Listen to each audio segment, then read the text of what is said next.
Okay बेटा, question number 5 दे रखा है हमें कि z की power 4 minus z cube plus 2z² minus z plus 1 equal to 0। इस इक्वेशंस के 4 रूट होंगे। इस इक्वेशन के कितने रूट होंगे? 4 रूट्स होंगे। तो ये कह रहा है कि उन 4 रूट से जो हमारे पास क्वाड्रेटिल बनेगा ना, उन 4 रूट्स को अगर आप कॉम्प्लेक्स प्लेन पे या आर्गेंट प्लेन पे रिप्रेजेंट करोगे तो वो हमारे पास क्या बनेगा? एक क्वाड्रेटिल बनेगा। और वो ये कह रहा है कि ये जो क्वाड्रेटिल है ना, वो क्या बनेगा? एक इक्विलेटरल ट्रेपीजियम। इक्विलेटरल ट्रेपीजियम बनना चाहिए वो।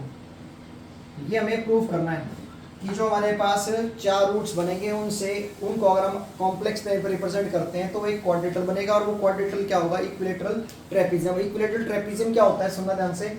एक ऐसा ट्रेपीजियम जिसके 3 साइड्स क्या हो? इक्वल हो। एक ऐसा ट्रेपीजियम जिसके 3 साइड्स क्या हो बेटे? इक्वल हो। और जो इक्वल साइड्स हैं, मतलब जो रिमेनिंग साइड है, रिमेनिंग साइड जो है वो इक्वल साइड है, क्या होना चाहिए? डबल होनी चाहिए।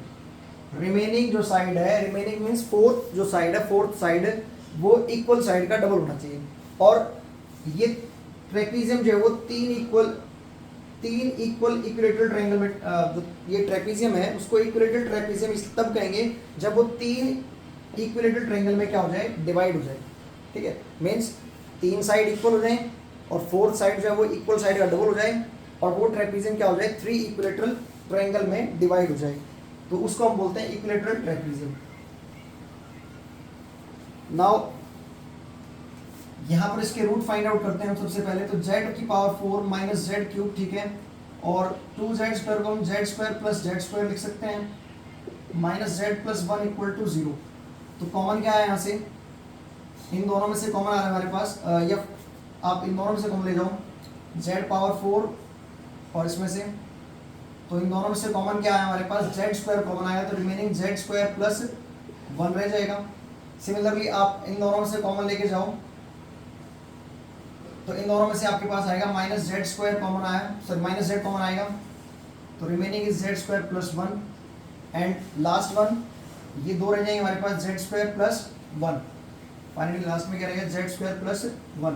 तो थ्रू आउट कॉमन क्या आ रहा है? z² प्लस 1 कॉमन आ रहा है, थ्रू आउट आएगा z² प्लस 1 कॉमन, तो remaining is z² minus z plus 1 equal to 0। ये हमारे पास इक्वेशन आ गई। तो इट मीन्स यहाँ पर z² प्लस 1 इक्वल टू 0 हो जाएगा और z² minus z plus 1 equal to 0। 2 roots आएंगे, 4 रूट्स आएंगे यहाँ से, 2 यहाँ से आएंगे, 2 यहाँ से। तो अब यहाँ पर देखो z² इज इक्वल टू कितना हो गया? -1, और it means z is equal to plus minus under root -1 आ गया। तो यहाँ से z इज इक्वल टू क्या आया? प्लस माइनस आइटा आ गया, प्लस माइनस आइटा। तो इट मीन्स यहाँ पर z के 2 वैल्यूज आ गई, एक तो z equal to 0 plus iota आ गया एक तो, और एक क्या है? z equal to 0 minus iota. ये 2 रूट्स आ गए। यहाँ से 2 रूट और फाइंड आउट करते हैं। इसके फैक्टर नहीं बन रहे क्वाड्रेटिक के, तो आप इसको क्वाड्रेटिक फॉर्मूला से कर दो। तो z is equal to minus of -1 plus minus under the root b का स्क्वायर मीन्स क्या आ जाएगा यहाँ से? b का स्क्वायर 1 माइनस का कितना हो जाएगा? 4 डिवाइड बाई 2। ये आपको पता है क्यूब रूट ऑफ यूनिटी से आ जाएंगे यहाँ से। तो cube root of unity topic discuss कर रखा है। तो नाउ माइनस माइनस 1 और plus minus under root 3 iota आ जाएगा डिवाइड बाई 2। तो यहाँ से भी 2 रूट्स आ रहे हैं हमारे पास। एक तो आ रहा है z is equal to 1 plus root 3 iota by 2 आ रहा है, और एक आ रहा है 1 माइनस रूट 3 आइटा बाई 2। तो अभी ये जो 4 रूट्स आ रहे हैं आपके पास, ये 4 रूट्स क्या कर रहे हैं? एक क्वाड्रेटिल फॉर्म करेंगे कॉम्प्लेक्स प्लेन में, और वो क्वाड्रेटिल में क्या करना है? इक्विलेटरल ट्रेपीजियम दिखाना है। देखो कैसे नोट करते हैं इसको कॉम्प्लेक्स प्लेन में। कॉम्प्लेक्स प्लेन में मैंने आपको बताया था कि जो हमारे पास एक होती है रियल एक्सिस और एक होती है इमेजिनरी एक्सिस। तो सबसे पहले हमने रियल एक्सिस प्लॉट की बनाई। रियल एक्सिस में ये वाला जो कॉम्प्लेक्स नंबर है z is equal to 0 plus iota, तो मीन्स रियल पार्ट जो है इसका वो तो 0 है, रियल पार्ट जो है वो रियल एक्सिस है, तो रियल पार्ट जो है वो 0 है, और इमेजिनरी पार्ट जो है वो आइटा है। आइटा मीन्स रियल पार्ट हमारे पास, सॉरी इमेजिनरी पार्ट जो है वो आइटा है, तो ये इसका इमेजिनरी पार्ट हो गया। तो यहाँ पर 0 प्लस आइटा मीन्स पॉइंट क्या आ जाएगा हमारे पास? x तो 0 और y क्या हो गया? आइटा। तो ये वाला पॉइंट आ गया हमारे पास 0, कॉमा आइटा। थोड़ा सा और क्लियर बनाने के लिए इसको हम ऊपर लेते हैं। तो ये पॉइंट हो गया हमारे पास 0,1 मीन्स 0 प्लस आइटा पॉइंट हो गया। सिमिलरली नेक्स्ट क्या हो जाएगा हमारे पास 0, माइनस आइटा होगा, तो ये माइनस आइटा पॉइंट हो गया 0,-1। सेकेंड पॉइंट ये हो गया। Now third point is z is equal to 1+1/2। देखो ये 1/2 और √3/2 है, तो x की वैल्यू तो क्या है, रियल पार्ट की वैल्यू आ रही 1/2 और इमेजिनरी पार्ट की वैल्यू आ रही √3/2।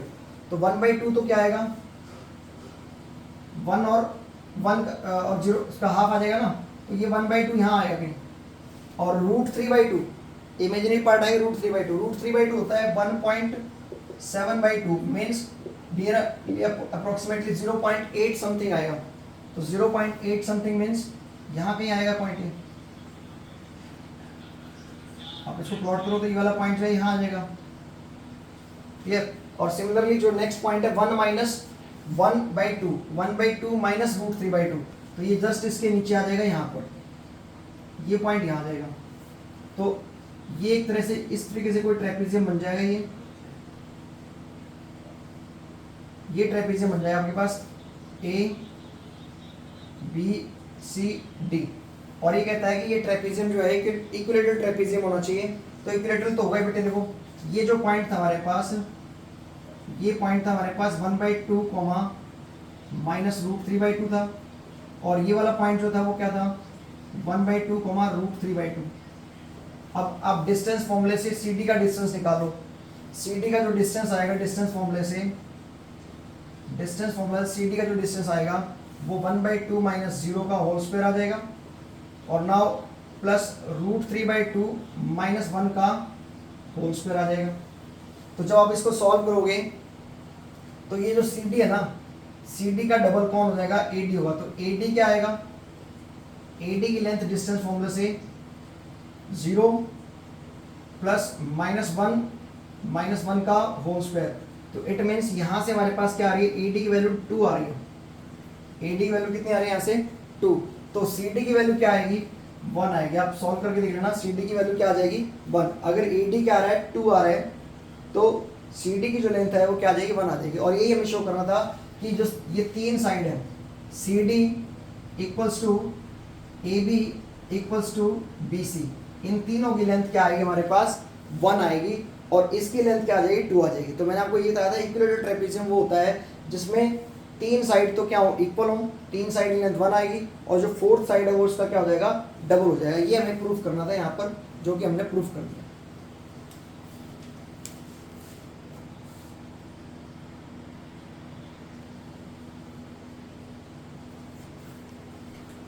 देखो बेटा अब 6th क्वेश्चन ये है हमारे पास इंग्लिश का। Z is a non real complex number, find the minimum of imaginary of Z की power 5 and imaginary of Z whole power 5। देखो दोनों डिफरेंस है। ये अगर हमारे पास कोई complex number Z is equal to suppose A plus iota B है, A प्लस आइटा B है, तो इमेजिनरी ऑफ Z तो आएगा हमारे पास B, और उसकी power 5, imaginary of Z whole power 5 means ये हो जाएगा B पावर 5। तो डिनोमिनेटर पार्ट आ गया हमारे पास B पावर 5, और न्यूमरेटर पार्ट क्या हो देखना एक बार। न्यूमरेटर पार्ट ये कह रहा है कि इमेजिनरी ऑफ Z की होल पावर 5 है, मतलब Z की पावर पहले आपको 5 निकालना है, देन उसका इमेजिनरी पार्ट निकालना। तो सबसे पहले हम यहाँ पर इमेजिनरी ऑफ क्या लिख सकते हैं A plus iota B whole power 5, और ये हमारे पास बाइनोमियल थ्योरम से ओपन होगा। बाइनोमियल थ्योरम मैं आपको बता चुका हूँ, एक बार दोबारा फिर लिख देता हूँ। बाइनोमियल थ्योरम ये थी अगर A प्लस B की पावर क्या हो जाए 5 हो या n हो, A प्लस B की पावर n हो, तो हमारे पास आता था NC0, A की पावर इन दोनों का डिफरेंस n माइनस 0 कितना हो जाएगा n हो जाएगा, और B की पावर कितना आ जाएगा 0 आ जाएगा। सिमिलरली NC1 A की पावर क्या आ जाएगा n माइनस 1 आ जाएगा, दोनों का डिफरेंस, और B की पावर कितना आ जाएगा 1 आ जाएगा। सिमिलरली ऐसे करते करते हम लास्ट NCn तक पहुंच जाएंगे, जिसमें A की पावर क्या आ जाएगा इन दोनों का difference n minus n0, and B की पावर कितना हो जाएगा n हो जाएगा। ये हमारे पास बाइनोमियल थ्योरम का रिजल्ट था, जो कि हमें यहाँ पर अप्लाई करना है। तो आप मुझे बताओ यहाँ पर इमेजिनरी पार्ट तो ठीक है चलता रहेगा, साथ में यहाँ पर 5c 0 आएगा, nc 0, और a कौन है, ये रहा a की पावर 5 माइनस 0 कितना आ जाएगा, 5 आ जाएगा।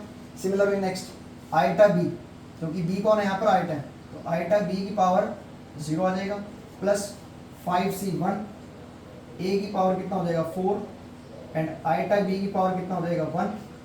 सिमिलरली 5c 2, a की पावर 3, एंड आइटा b का स्क्वायर। और नेक्स्ट टर्म आएगी इसके यहाँ पर 5c 3, a की पावर 2, एंड आइटा b की पावर 3। सिमिलरली नेक्स्ट जो आएगा हमारे पास, यहाँ लिख देता हूँ मैं इसको, या ऊपर लिख देते हैं, तो यहाँ ऊपर लिख देते हैं 5c 4 प्लस 5c 4, a की पावर कितना हो जाएगा 1, एंड आइटा b पावर 4 हो जाएगा, 5c 5, a की पावर 0, एंड आइटा b की पावर 5 हो जाएगा। क्लियर? तो नाउ हम यहाँ पर इसको ओपन करते हैं। 5c 0 आपको पता है 1 होता है, NCR का फॉर्मूला मैंने आपको बताया हुआ है, NCR का फॉर्मूला जो होता है वो n फैक्टोरियल अपॉन में n minus r factorial into r factorial. आप इसको शॉर्ट में भी कर सकते हो, मैंने बताया था कि n को उतने टाइम्स घटा दो जितने टाइम्स नीचे r लिखा हुआ है, ठीक है। तो 5c 0 का आंसर कितना आएगा उस फॉर्मूले से, 1 आ जाएगा। तो इट मीन्स हमारे पास आ रहा है यहाँ पर इमेजिनरी पार्ट ऑफ a की पावर 5 आ रहा है, और किसी की पावर 0 होता है तो आंसर क्या आता है 1 आता है, और 5c 0 का भी आंसर 1 आ रहा है, प्लस 5c 1। तो 5c 1 को अगर आप फॉर्मूले से सॉल्व करोगे तो कितना आएगा यहाँ पर 5 आ जाएगा, और a की पावर 4, एंड आइटा b, तो देखो आइटा आ गया इस क्रम में, आइटा b।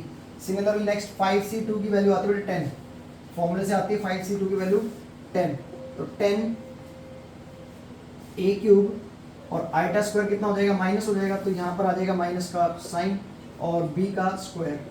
सिमिलरली 5c 3 भी कितना आता है 10 आता है, 5c 3 और 5c 2 का आंसर क्या आएगा 10 आएगा, सेम आएगा। तो यहाँ पर आ जाएगा हमारे पास 10 एंड a स्क्वायर, और आइटा क्यूब कितना होता है माइनस आइटा होता है, तो यहाँ पर आ जाएगा हमारे पास माइनस आइटा और b का क्यूब।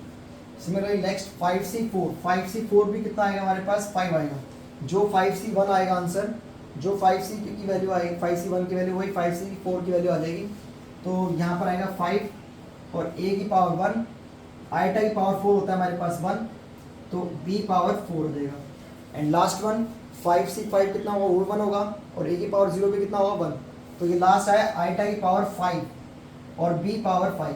तो आइटा पावर 5 मीन्स बताया था मैंने आपको कि रिमाइंडर कितना आ रहा है 4 से डिवाइड करने पर 1 आ रहा है, तो यहाँ पर आ जाएगा आइटा, तो आइटा इंटू b की पावर 5। अब ये जो एक्सप्रेशन है इसमें से हमें इमेजिनरी पार्ट निकालना है। इमेजिनरी पार्ट मतलब जो आइटा की फॉर्म में लिखा है वो इमेजिनरी पार्ट होगा। तो हमारे पास imaginary of z to the power 5 की वैल्यू आएगी यहाँ पर, इसका इमेजिनरी पार्ट क्या होगा, जो आइटा वाली टर्म्स है वो लिखते हैं 5a की पावर 4b, और नेक्स्ट है minus 10a square b cube, और देन नेक्स्ट उसके बाद plus b power 5, plus b power 5। ये हमारे पास क्या आ जाएगी, इमेजिनरी ऑफ z की पावर 5 की वैल्यू आ जाएगी। अब इसी को आगे सॉल्व कर लेंगे हम।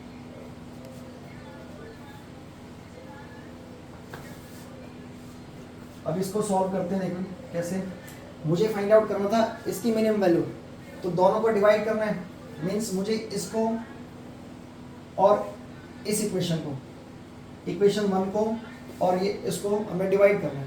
तो इसको डिवाइड किया हमने 5a power 4 b minus 10a square b cube और प्लस b पावर 5, और इस कंप्लीट को हमें डिवाइड करना है b पावर 5 से। तो फाइनली हमारे पास आ जाएगा 5 a बाई बी की पावर 4 माइनस कैंसिल आउट हुआ, तो 10 इंटू ए बाई बी की पावर 2 आ जाएगा, और प्लस 1 आ जाएगा, प्लस 1।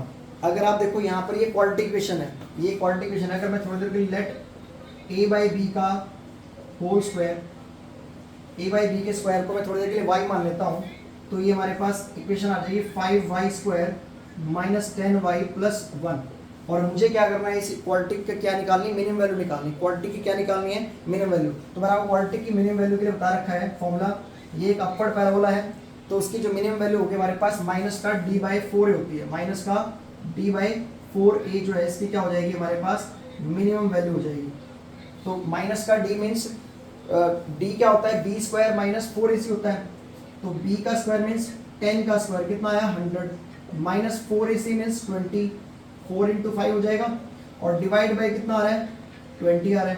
तो मीन्स ये हमारे पास आ गया माइनस का 80/20। तो इसकी मिनिमम वैल्यू क्या आ जाएगी यहाँ से माइनस का 4 आ जाएगी। ये आपका आंसर हो जाएगा। क्लियर।